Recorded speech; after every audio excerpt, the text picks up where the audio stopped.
Country delight buffalo milk ని మా family వాళ్ళకి ఎప్పటి నుండో వాడుతున్నాను. ఈ పాల ఫస్ట్ యూజ్ నుండి నాకు దీనిపైన చాలా నమ్మకం వచ్చింది. Choose Country Delight and live better. Triple talaq పైన చాలా పెద్ద చర్చ జరిగి వివాదమైంది. ముస్లిం పర్సనల్ లా బోర్డ్ లాంటి ముస్లిం మత సంస్థలు ఇది మా ఆచారం, మా సాంప్రదాయం ఇస్లాంలో అని వాదించారు. మహిళల హక్కుల గురించి మాట్లాడేవారు లౌకికవాదులు ఇది మహిళల హక్కులపై దాడిగా భావించారు. ఫైనల్గా ఇది సుప్రీంకోర్టుకి వెళ్ళి 2017లో సుప్రీంకోర్టు ట్రిపుల్ తలాక్ అంటే 3 సార్లు వెంటనే తలాక్ అనే ఇస్లామిక్ ప్రాక్టీస్ ఆఫ్ డైవర్స్ అంటే భార్యలకు విడాకులు ఇచ్చేటువంటి పద్ధతి రాజ్యాంగ విరుద్ధము అని కోర్టు తీర్పు చెప్పింది. దీనికి ప్రాతిపదిక ఏంటంటే రైట్ టు ఈక్వాలిటీ ఆర్టికల్ 14 ఇది వయలేట్ చేస్తుంది. అలాగే రైట్ టు లైఫ్ ఆర్టికల్ 21కు ఉల్లంఘన అని సుప్రీంకోర్టు భావించింది. అఫ్కోర్స్ ముస్లిం పర్సనల్ లా బోర్డ్ లాంటి సంస్థలు ఆర్టికల్ 25లో భాగంగా మత స్వేచ్ఛలో భాగమని వాదించింది.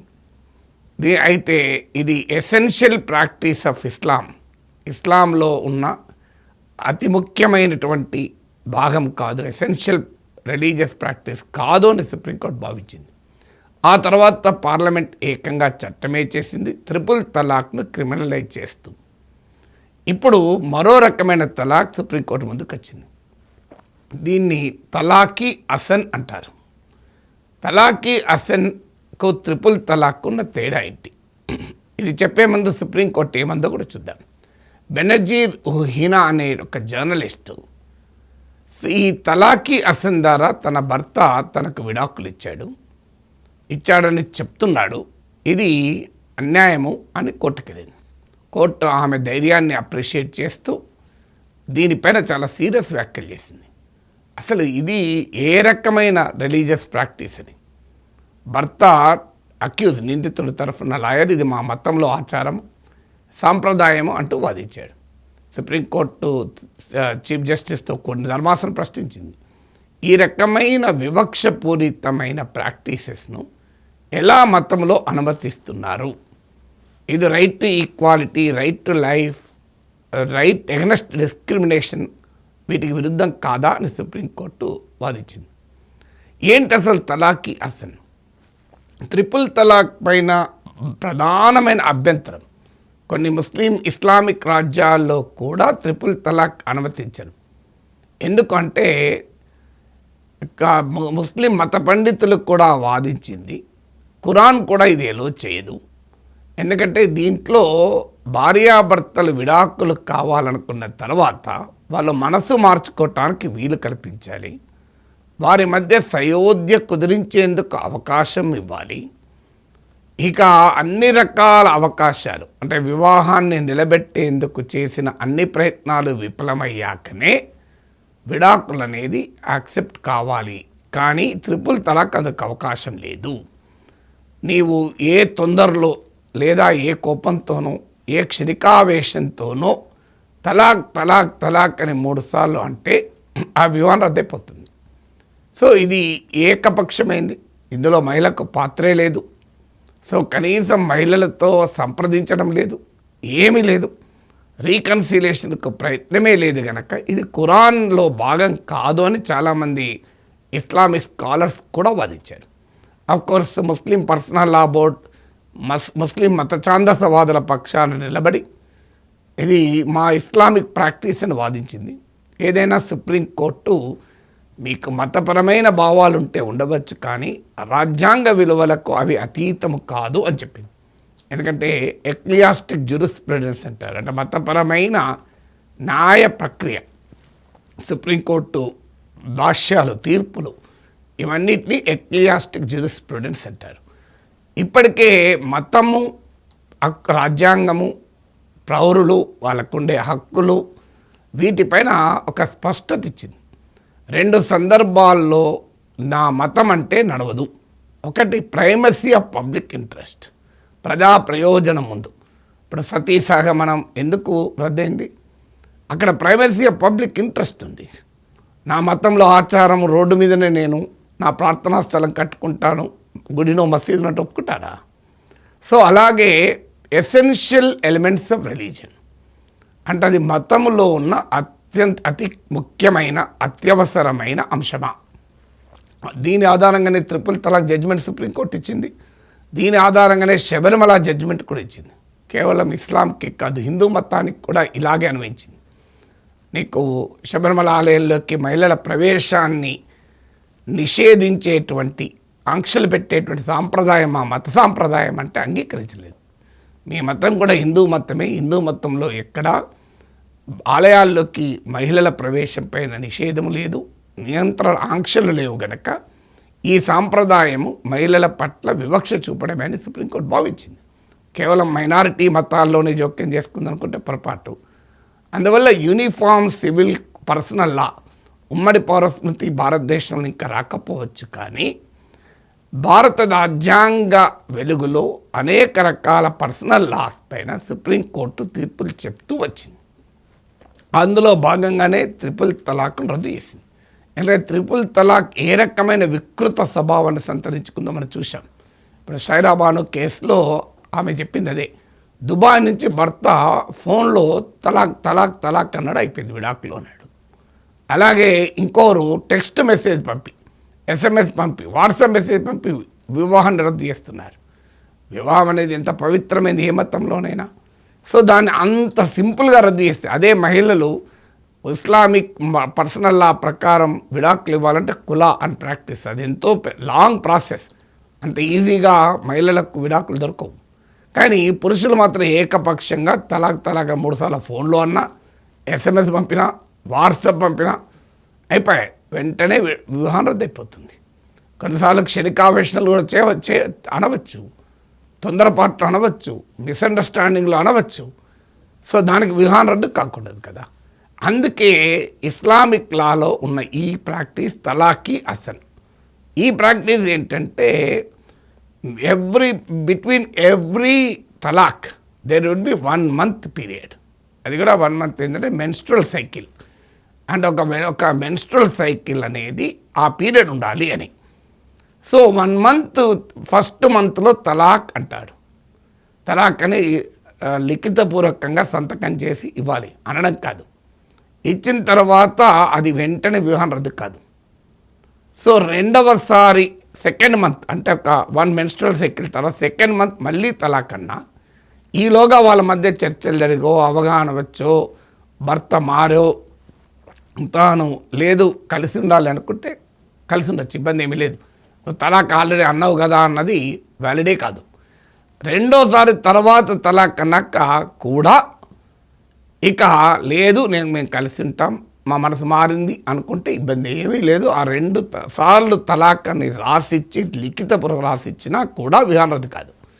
ఇక 3వసారి కూడా థర్డ్ మంత్ తర్వాత థర్డ్ టైం కూడా తలాక్ అని లిఖితపూర్వకంగా ఇస్తే ఆటోమేటిక్గా వివాహం రద్దయినట్టుగా భావిస్తారు.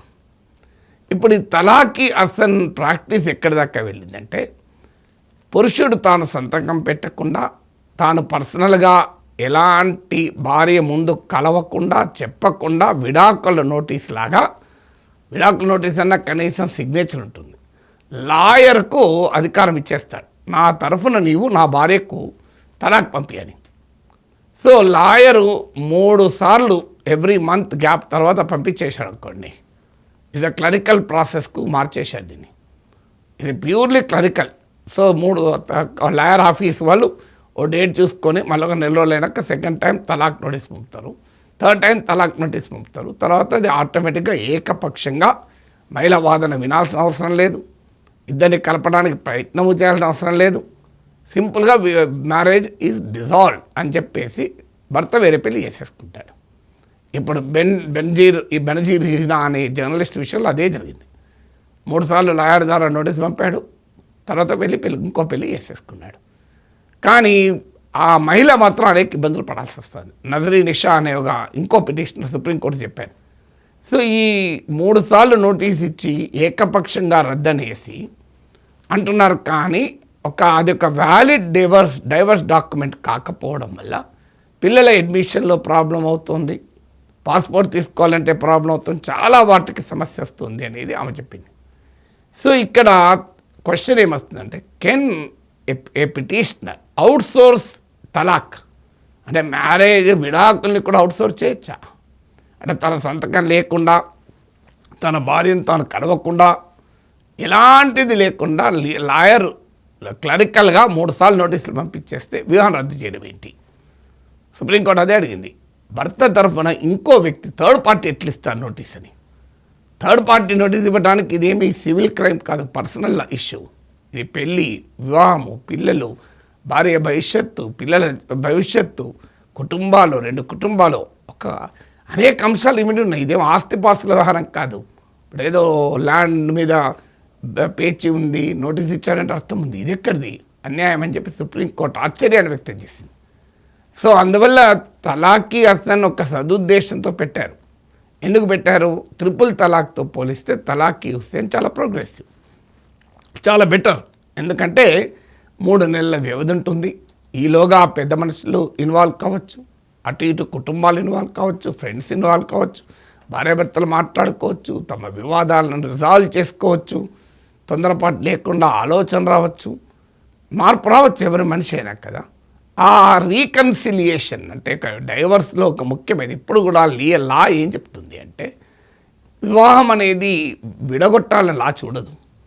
వివాహాన్ని రద్దు చేయడం చట్టం యొక్క పని కాదు. సాధ్యమైనంత మేరకు వివాహాన్ని నిలపడమే చట్టం పని. ఇక నిలపలేని పరిస్థితి వస్తే వ్యక్తుల హక్కులను కాపాడటం కొరకు డైవర్స్ లా వచ్చింది. Divorce is not a option, first option. Divorce is the last option. అందువల్ల మీకు లీగల్ ప్రాసెస్లో కూడా ఫ్యామిలీ కౌన్సిలింగ్లు, ఈ ప్రాసెస్ చాలా టైం పడుతుంది. వెంటనే డైవర్స్ ఇవ్వరు, యాక్సెప్ట్ చేయదు కోర్టు. ఎందుకంటే మ్యారేజ్ను నిలబెట్టాలి, ఇన్స్టిట్యూషనల్ మ్యారేజ్ నిలబెట్టాలి అని. సో అందువల్ల అలా అయితే ఇక రోజుకు వివాహాల కన్నా ఎక్కువ డైవర్స్లు జరుగుతాయి. సో ఇప్పుడు ఏమవుతుంది, ఇలా లాయర్ నోటీస్ ద్వారా డైవర్స్ అవుతుంది. నేను డైవర్స్ ఇచ్చాను కదా అని పురుషుడు వెళ్ళి మరో పెళ్లి చేసుకుంటాడు, ఎంజాయ్ చేస్తున్నాడు బ్రహ్మాండంగా.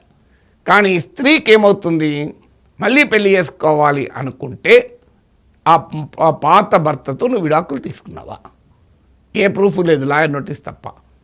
ఆ భర్త సంతకం కూడా చేయలే. సో కొత్తగా మళ్ళీ పెళ్లి చేసుకోవటానికి సంబంధాలు ఇబ్బంది అవుతున్నాయి. అలాగే మీకు ఒకవేళ అది డైవర్స్ అయిపోయింది అనుకొని పెళ్లి చేసుకుంటే రేపు భర్త రావచ్చు తిరిగి. మొదటి భర్త కావాలంటే వేధించవచ్చు, నేను అసలు ఇవన్నీ ఇవ్వలేదు, మా లాయర్ ఎవరో నాకు సంబంధం లేదు, నేను లాయర్కి చెప్పలేదు, లాయర్ని అడగలేదు అన్నాడు అనుకోండి. What is the proof? So ఇచ్చింది లాయర్ కాదు కదా, పెళ్లి చేసుకుంది భర్త కదా. సో లాయర్ ఎవరు ఇవ్వడానికి? నేను కదా ఇవ్వాలి అన్నాడు అనుకోండి. సో నా అనుమతి లేకుండా లాయర్ పంపాడు నోటీస్ అన్నాడు అనుకోండి. ఆ భర్త విడాకులు ఇచ్చాడని భావించి ఇంకో పెళ్లి చేసుకుంది. ఇప్పుడు ఏమవుతుంది, అది బహుభర్తృత్వం కింద వస్తుంది, 2 భర్తలు ఉన్నట్లు లెక్క అవుతుంది. ఎంత ప్రమాదకరం. అందువల్ల డైవర్స్ను ఇలా అవుట్సోర్స్ చేయకూడదు థర్డ్ పార్టీకి.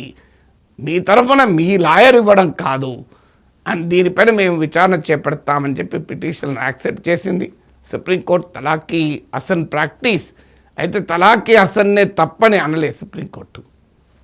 తలాఖీ హసన్ పేరిట జరుగుతున్న ఈ అవుట్సోర్సింగ్ వ్యవహారంపై సీరియస్ అయింది. ట్రిపుల్ తలాక్ విషయంలోమో ట్రిపుల్ తలాక్ అనే ప్రక్రియను తప్పుపట్టింది. ఇక్కడ తలాఖీ హసన్ అనే ప్రక్రియను సుప్రీంకోర్టు తప్పు పట్టలే. పైగా ఇది ట్రిపుల్ తలాక్ ఒక రకంగా విరుగుడు, అంటే 3 నెలల వ్యవధి ఇచ్చి రీకన్సిలేషన్కి అవకాశం ఇచ్చి. కానీ ఇది కాలక్రమేణా ఏ రకంగా ఈ ప్రాక్టీస్ ఒక సదుద్దేశంతో 3 నెలల వ్యవధి ఇచ్చి పరిష్కారం చెప్పాలన్న సదుద్దేశంతో పెట్టింది, ఇప్పుడు ఎలా డీజనరేట్ అయిందో దానిపైన సుప్రీంకోర్టు వ్యాఖ్యానం చెప్పింది. కొంతమంది ఇస్లామిక్ స్కాలర్ ట్రిపుల్ తలాక్పై కూడా చెప్పారు. ట్రిపుల్ తలాక్ కూడా ఎందుకు వచ్చింది? మహిళల్ని హింసించడానికి రాలే, మహిళల్ని కాపాడటానికి వచ్చింది 7th సెంచరీలో. ఎందుకు వచ్చింది అంటే, భర్తలు భయంకరంగా హింసిస్తుంటే భార్యను ఇక ఒక్క క్షణము కూడా వాడితో కాపురం చేయలేని పరిస్థితి ఉంటే ఆమెకు విముక్తి ఇన్స్టాంట్గా కల్పించడం కొరకు, ఇన్స్టాంట్గా ఆ టార్చర్ నుంచి బయటపడేయడం కొరకు ట్రిపుల్ తలాక్ వచ్చింది. So triple talaq was not an anti women practice to begin with. It is in women కొరకు వచ్చింది. ఇది కూడా తలాఖీ హసన్ కూడా అందుకే వచ్చింది. 3 నెలల వ్యవధి ఇవ్వాలి అని చెప్పడం ద్వారా వివాహాన్ని నిలబెట్టడానికి, మహిళకు కూడా అవకాశం ఇవ్వటానికి, కుటుంబాలకు అవకాశం ఇవ్వటానికి ఒక సదుద్దేశంతో 3 month పీరియడ్ అని పెట్టాడు. అది కానీ ప్రాక్టీస్లో డీజనరేట్ అయి భర్త లాయర్ ద్వారా విడాకులు నోటీస్ పంపించి పెళ్లి రద్దయిందని చెప్పుకునే పరిస్థితి వచ్చింది. దీన్నే సుప్రీంకోర్టు తప్పుపట్టింది. November 25న విచారణ ఉంది. దీనిపైన బహుశా సుప్రీంకోర్టు జడ్జిమెంట్ వస్తుంది. 3 తలాక్ జడ్జిమెంట్ తర్వాత ఇదొక మరో వివాదం అవుతుంది. ఎందుకంటే ముస్లిం పర్సనల్ లా బోర్డు ఈ సున్నీ పర్సనల్ లాలో ఉన్న ఈ తలాఖీ అసలు ఖచ్చితంగా డిఫెండ్ చేస్తుంది. 3 తలాక్ లాంటి మధ్యయుగాల ప్రాక్టీస్నే డిఫెండ్ చేసింది. అలాంటి ప్రాక్టీస్ని దుబాయ్ నుంచి ఫోన్ చేసి తలాక్ 3 తలాక్ అని 3 సార్లు అంటే విడాకులే అని, అది మా ఇస్లామిక్ మతంలో ఉన్న ఆచారం అని సమర్థించిన ముస్లిం పర్సనల్ లా బోర్డు తలాక్ కేసును డిఫెండ్ చేయదా? ఖచ్చితంగా డిఫెండ్ చేస్తుంది. ఆ లాయర్ నోటీస్ తప్పేందని కూడా వాదించవచ్చు. ఇది మరొక్కసారి ముస్లిం ఉమెన్ హక్కుల గురించి దేశవ్యాప్తంగా చర్చ జరుగుతుంది. వాస్తవంగా ఇలాంటి ముస్లిం ఉమెనే కాదు, అన్ని మతాల్లో ఉన్న పర్సనల్ లాస్ పైన సుప్రీంకోర్టు ఇలా ఇంటర్వీన్ అవుతూ వాటికి ప్రోగ్రెసివ్ ఇంటర్ప్రిటేషన్ ఇవ్వడం ద్వారా ఒక రకంగా యూనిఫామ్ పర్సనల్ లా వైపుగా అడుగులు వేస్తాం. ఒకేసారి యూనిఫామ్ పర్సనల్ లా రాదు. ఇప్పుడు అన్ని మతాల్లో ఉన్న చట్టాల్ని జెండర్ న్యూట్రల్ అంటే స్త్రీ లింగ వివక్షకు అవకాశం లేని విధంగా కనుక మార్చుకున్నామనుకోండి, అదే యూనిఫామ్ పర్సనల్ లా అయిపోతుంది. అందువల్ల ఇప్పటివరకు సుప్రీంకోర్టు ఆ పనే చేస్తుంది. యూనిఫామ్ పర్సనల్ లా రాకపోవచ్చు, కానీ చట్టం ఈ పర్సనల్ లాస్ పైన వివిధ తీర్పుల ద్వారా వాటిని సంస్కరిస్తూ వచ్చింది సుప్రీంకోర్టు. బహుశా తలాఖీ హసన్పై కూడా అలాంటి తీర్పునే మనం భవిష్యత్తులో ఆశించవచ్చు.